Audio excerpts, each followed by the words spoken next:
All right. So good morning, everybody. Today is Monday, November 13th, and we are working our way through the material with Excel in Computer Science 1010 and ES 1060. So I wanted to take a moment and show you our Moodle page and where we are, just to keep us up to date. Now, I went back and I looked at homework for the past couple of weeks.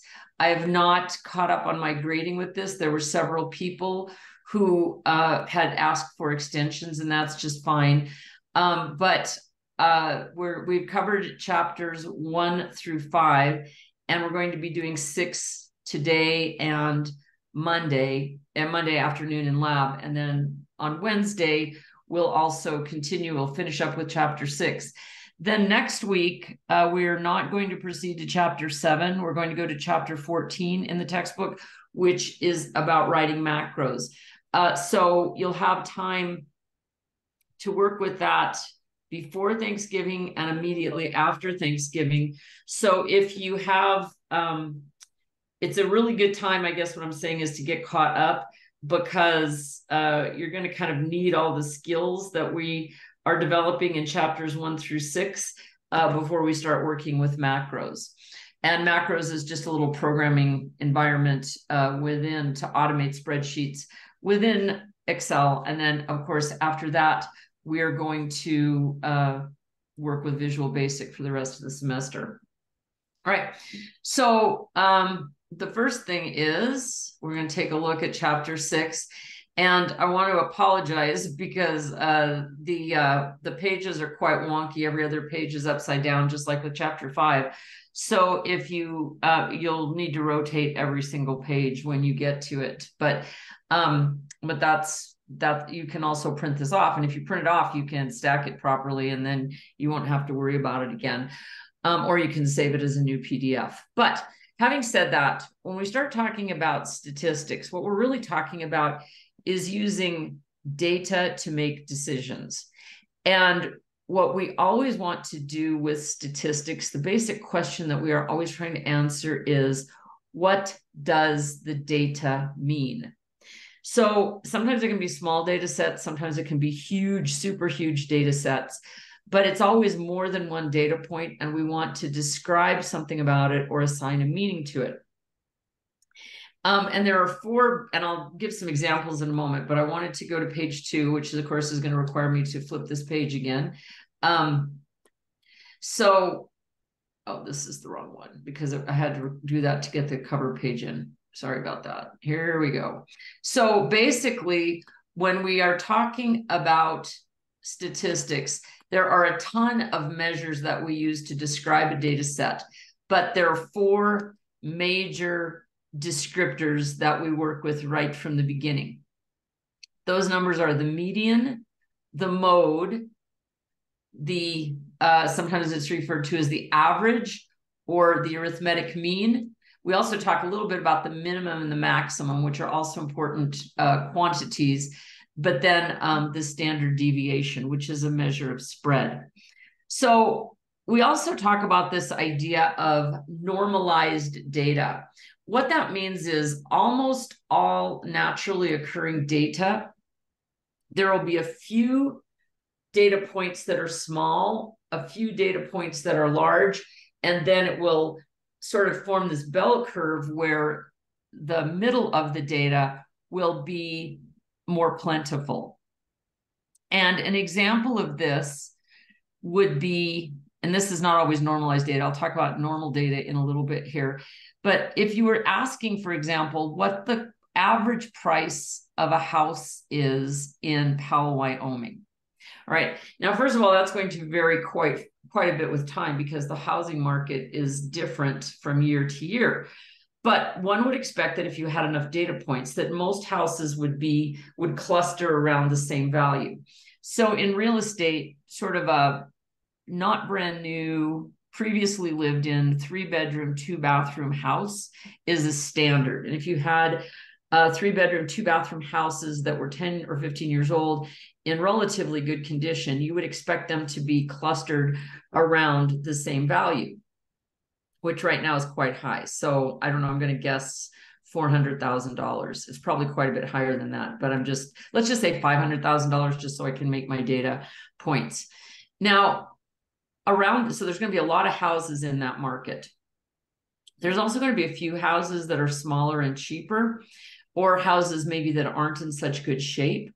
But so maybe you'll have a 1-bedroom, 1-bathroom house, and it's 80 years old. So that house is going to sell for quite a bit less. Maybe let's just say $200,000. And then you're going to have some beautiful McMansions, larger homes that really the sky is the limit. I mean, you can only go down so far. If you have $500,000 a median and you have $200,000 on the low end, you're not really going to have the same amount, or $800,000 on the high end. Some of those houses can just cost whatever they happen to cost. But that's sort of how the data works. There's a few at the low end, a few more affordable homes, a lot of homes in the middle, and then a few homes at the upper end. So the actual numbers associated with that are different from year to year, and also from place to place. So once again, for example, the housing market in Powell is way different than it is in Jackson. I don't think you could buy much of anything in Jackson for $500,000. Everything is a multi-million-dollar property in Jackson. Then you could go somewhere like, I've talked to people before. If you go to a smaller community in Bighorn County, there are still very affordable real estate markets. But I think you understand what I'm talking about. Now, there's also some data that is what is called normalized data. For example, IQ scores. Now, IQ is a measure of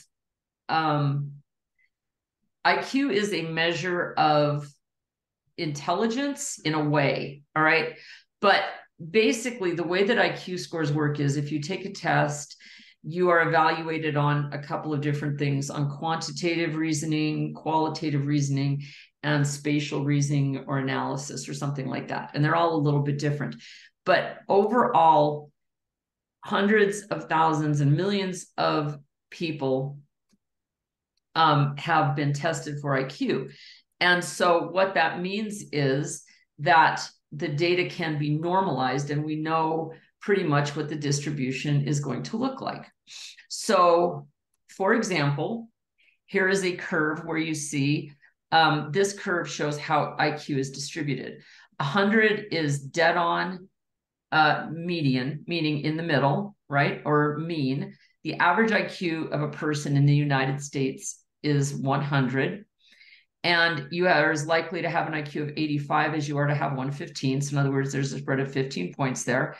And you're also as likely to have an IQ of 130 as you are to have an IQ of 70. And it's standardized or normalized in that way. Now, when you hear about people who are super geniuses like Albert Einstein, for example, I think his IQ is estimated to be about 165. That's quite unusual. And as you notice this curve, the higher the curve, the more people there are in that range. So that when you get out past about 145 for an IQ score, it is extraordinarily unlikely that somebody that you would ever know would have an IQ like that. And it goes down, it's not evenly, you can see it's not a linear function. So in other words, most people have an IQ between 85 and 115, about, in fact, 68% of people. And that 68% is called, it's not exactly 68, it's approximately 68%. And it's called a standard deviation. So on this curve, 15 points is a standard deviation. And so one standard deviation above and below the mean is about 68% of the people. Now, if you go down another standard deviation, in other words, another 15 points, he'll catch 2 standard deviations, which is about 99% of people, or maybe 92, maybe 95%. These numbers are known. I just can't remember them off the top of my head. And then if you go up to if you go 3 standard deviations above and below the mean, you catch almost everybody.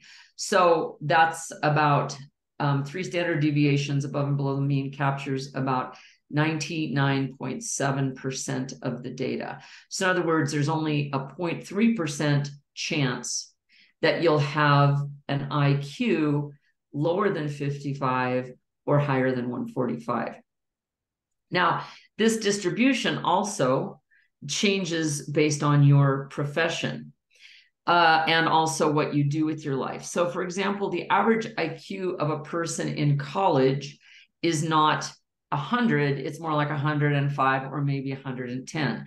So this whole curve sort of moves over to the right just because you're sitting in a college classroom. It didn't mean you're any smarter. It just means that there are just different, it's just a different group of people who are in that particular class, in a particular area of life. So, so there are different places where IQs are higher or lower depending on your pursuits and your environment. And another thing, like in third world countries, IQs tend to be lower than in the United States. That's largely due to nutrition as children. If you're well nourished as a child, you tend to not have IQ deficits based on nutrition. So there's a lot of things that influence it. But that's just a brief study. I'm not addicted to the idea of IQ. I think it's interesting. I don't think it is really, well, I shouldn't say I don't think it is. It is not a measure of success exactly. It's just one way to measure the way that a certain kind of an academic potential. But I use it because there's so much data and because I can get all these nice curves and show you what a normal distribution looks like.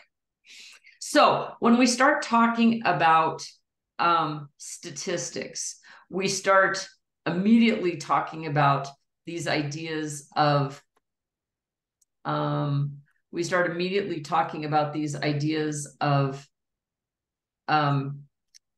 describing a data set.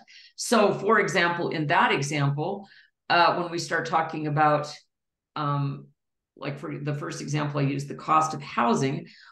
What you really are interested in, if you ask what's the average cost of a house in Powell, Wyoming, and then you contrast it with what's the average price of a house in Jackson, Wyoming, maybe you're interested in moving to Wyoming and you want to know where you can afford to live.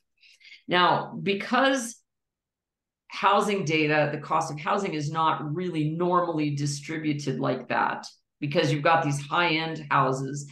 If you were to just find an average of the houses, it really may not be descriptive.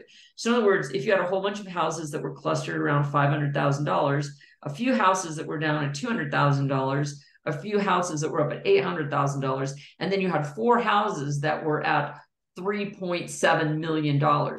You can see that if you got an average, or it's called an arithmetic mean, where you add up all of those numbers and divide by the number of houses, you're not really going to get an accurate representation. You might have an average of $1 million. And in reality, $1 million wouldn't buy you any house. It would buy you several houses on the low end and 0 houses on the high end. And there's really maybe not any house that actually is worth exactly $1 million or whatever the arithmetic mean comes to be. So that's why we have these other ideas that we work with. And one of them is the median, and one of them is the mode. So these are other ways to talk about how to describe a data set.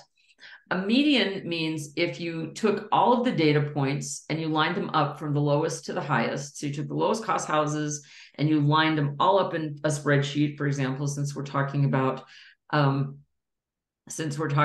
Excel, and you lined them up from lowest to highest, and there were, say, 15 data points.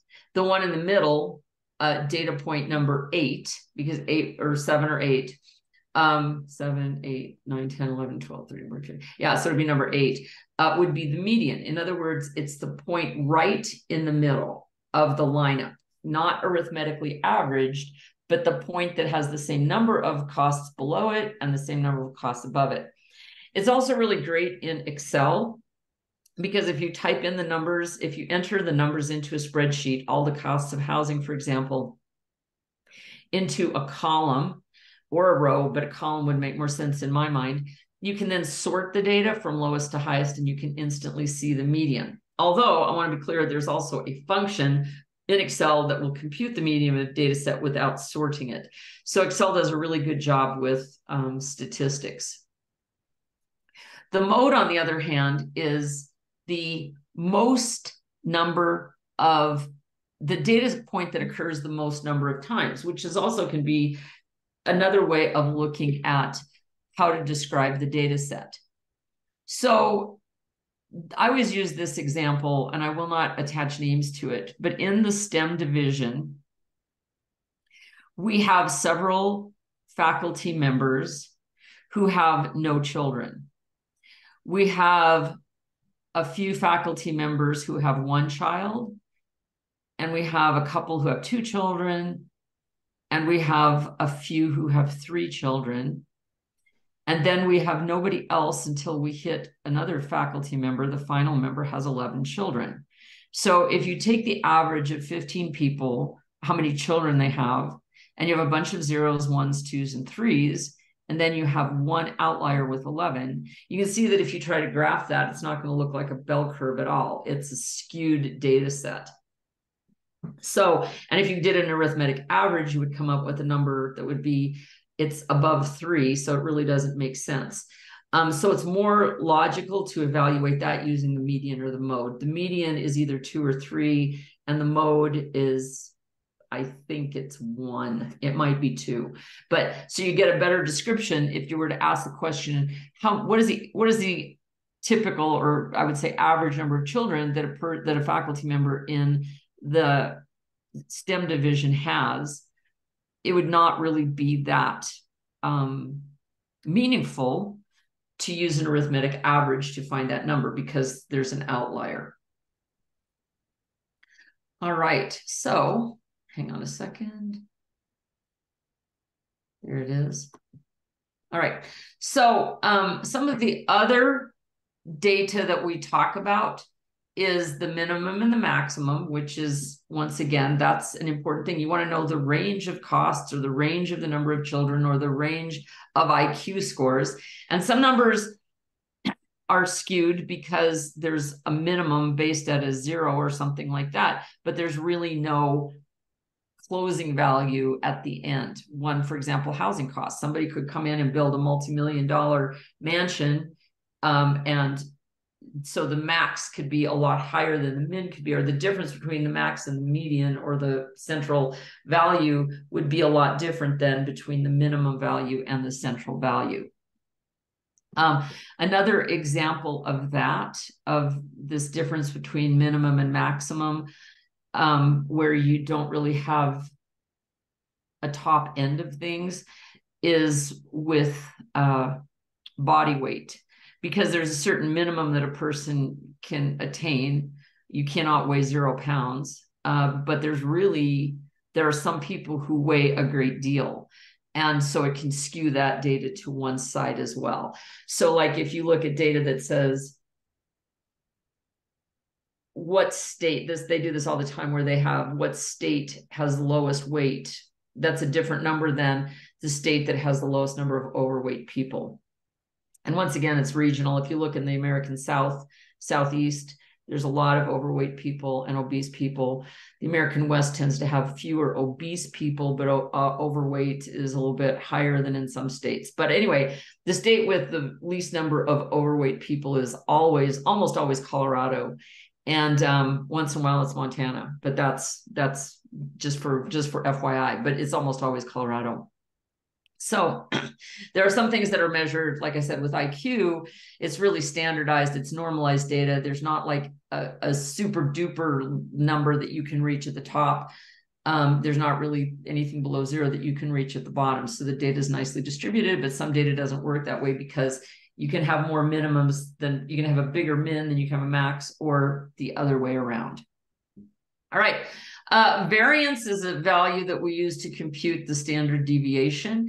And basically what it's doing, if you notice, there's a square term in it, and you know that any number squared is a positive number. So what this does is it eliminates, what you're looking at is the difference any value has from the mean. So X bar, I'm going to go through this. So the S is the variance. N is the number of data points in the data set. This symbol, the Greek sigma, is a summation. Then there's an X sub I, means an individual value of data, minus X bar. X is the average. So in other words, X bar is the same in every single case. You always take XI minus X bar, and then you square it in order to just find out the square of the difference between the mean and the value without taking into account that negative thing. And then you divide it by 1 less than the number of data points in the data set. So when you do this, and you can do this by hand quite easily, but the good news is Excel will do all this for you. They're just built-in functions: standard deviation, variance, min, max, sorting, mode, median, arithmetic average. So Excel has all of those built-in functions, which is really, really nice. All right, so when we talk about the standard deviation, like I said, what you can see here is, if you look at this formula, the radicand, or the value underneath the square root sign, is actually what we just talked about as being the variance. And so when we take the square root of the variance, then we have the standard deviation. So if the value of S is 1, or excuse me, if whatever the value of S is, like on that IQ data that I showed you before, let's see if I can find it again. The standard deviation is about 15. What it means is the number of data, the amount of data, no, excuse me, the range that captures 68% of the data. Okay, so let me share this.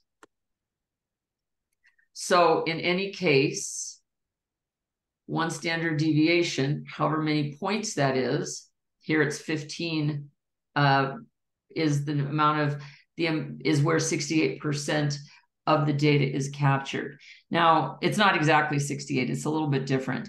Then that same number of points out would be the second standard deviation, and so forth. Now, and then that's the 95-ish percent, and then the third standard deviation captures 99.7% of the data. Or in other words, almost everybody is within 3 standard deviations of the mean.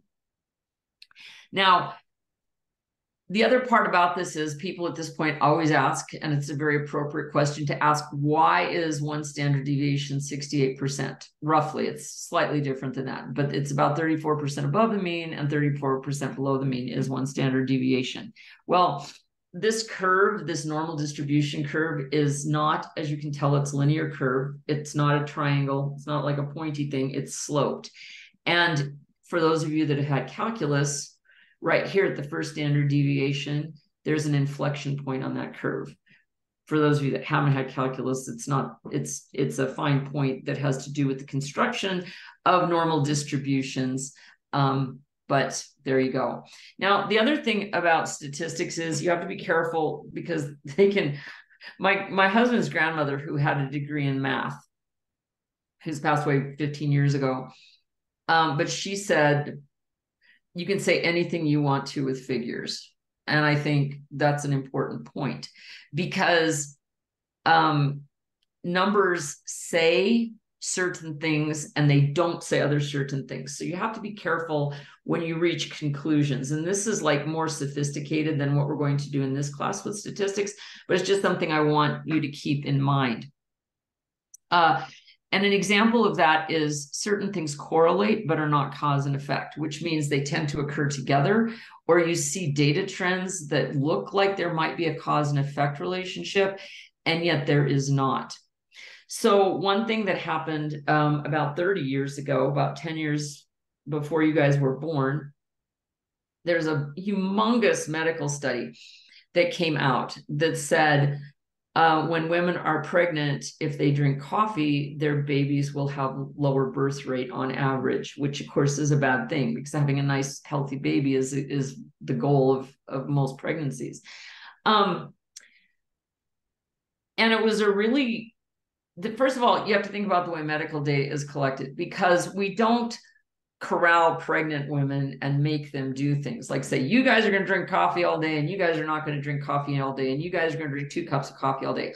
All you can do with medical studies like that is just study people's behavior. So there's a certain amount of control that's not in that data to begin with. But the other thing that came out after this study came out, and a bunch of women quit drinking coffee, and the birth rates, the weights of babies didn't really change significantly. They went back and they re-looked at the data, and there were hundreds of thousands and millions of data points.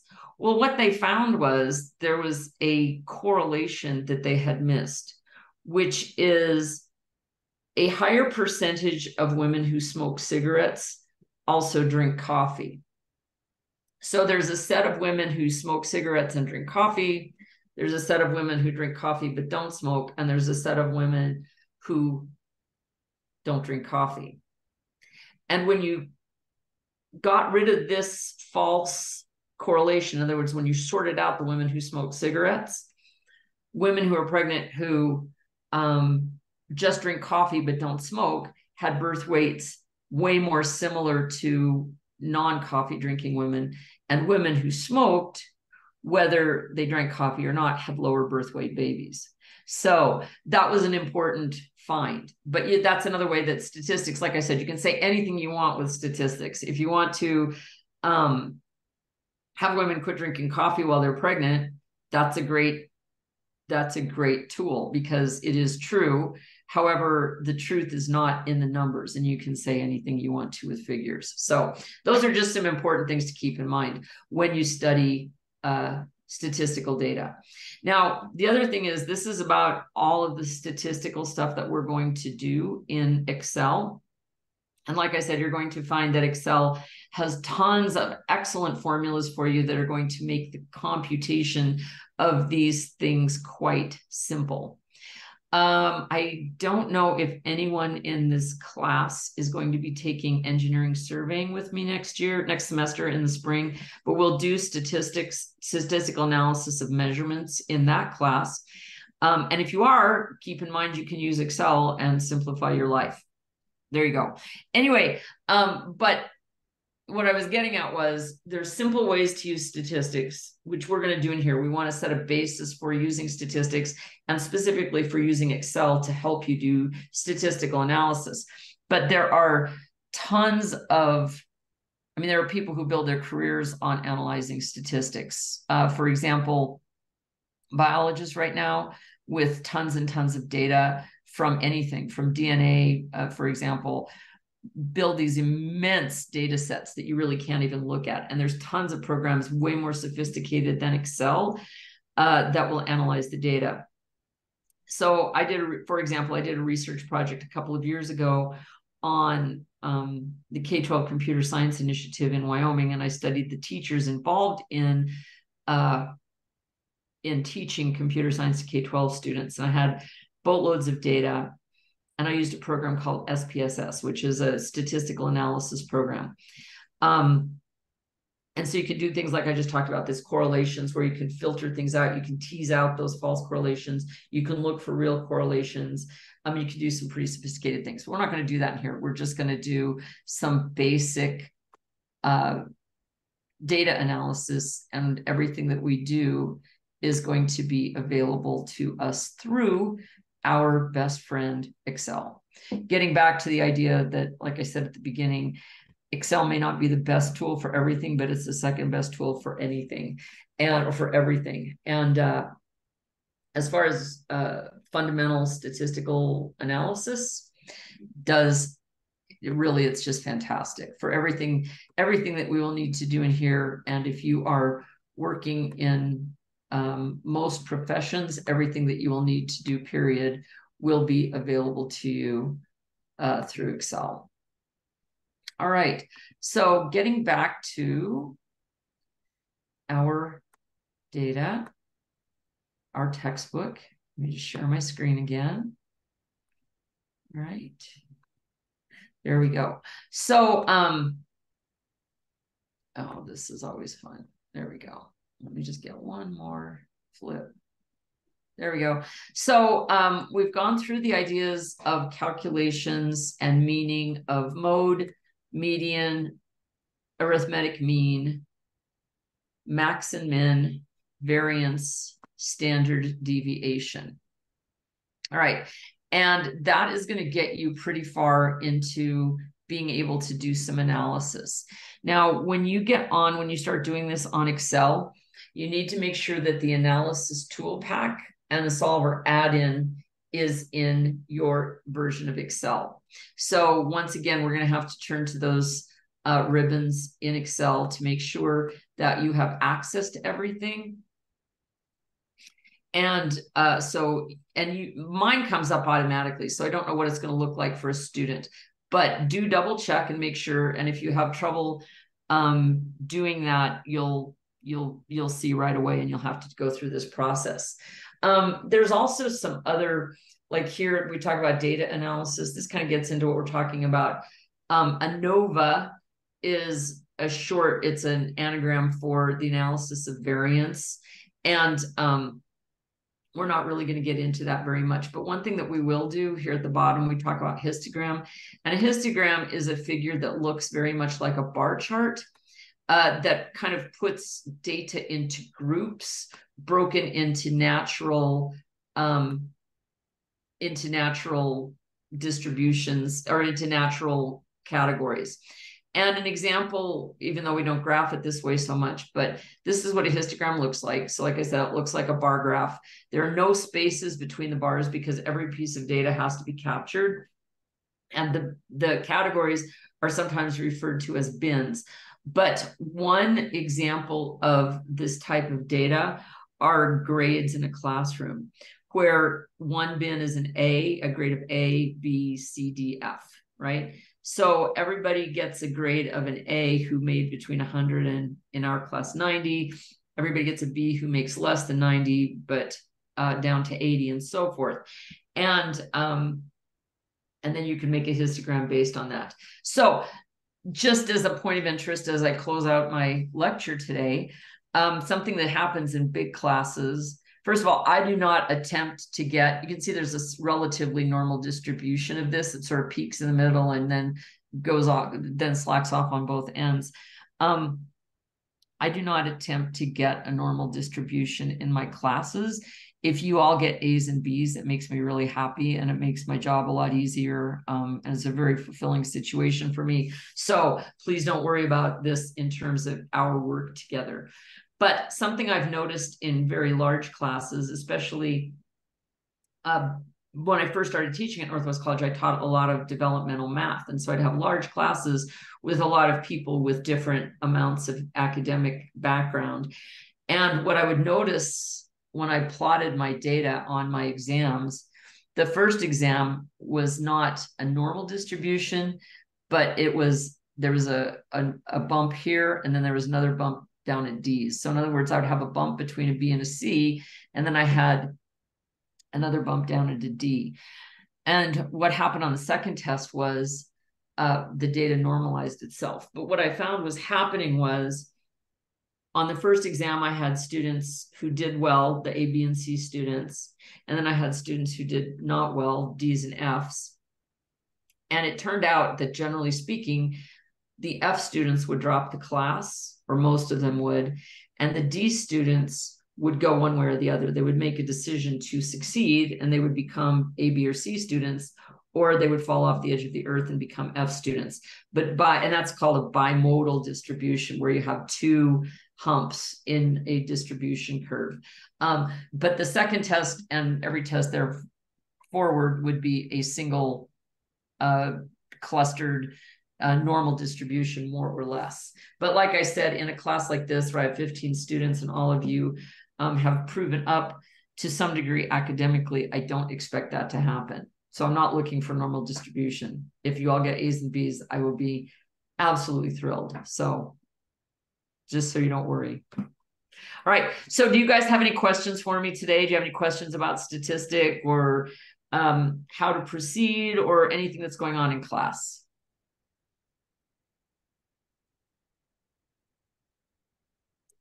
All right, well, I am available, even though I'm not in Powell. I'm not anywhere very glamorous. I'm just working remotely from Cheyenne today and Tuesday and Wednesday. So I will be on Zoom this afternoon for our lab at 2.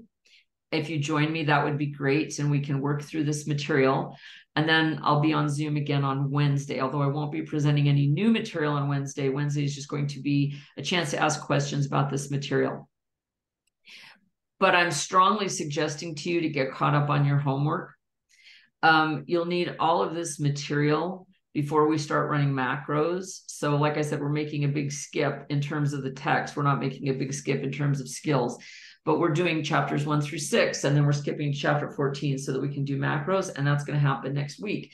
And next week, of course, is also Thanksgiving. So this week, remote, and then I'll be here Thursday. I'll be in PAL Thursday and Friday. The next week, we just have class Monday and Tuesday, so our class will just meet Monday. Wednesday, Thursday, Friday will be off for Thanksgiving. Then we'll come back the following Monday. But this is a really important time to get caught up, because if you don't have this background, doing macros and doing Visual Basic is going to be quite difficult. So I am encouraging you to get caught up. And if I can help you with that, please let me know, because that's what I'm here for. All right, any final questions? All right, then, everybody, I will quit recording and I will sign off our Zoom lecture, but please do not hesitate to set an appointment with me or text me or send me an email if I can help you with anything. Have a great day today. You too, Rorik. Thank you.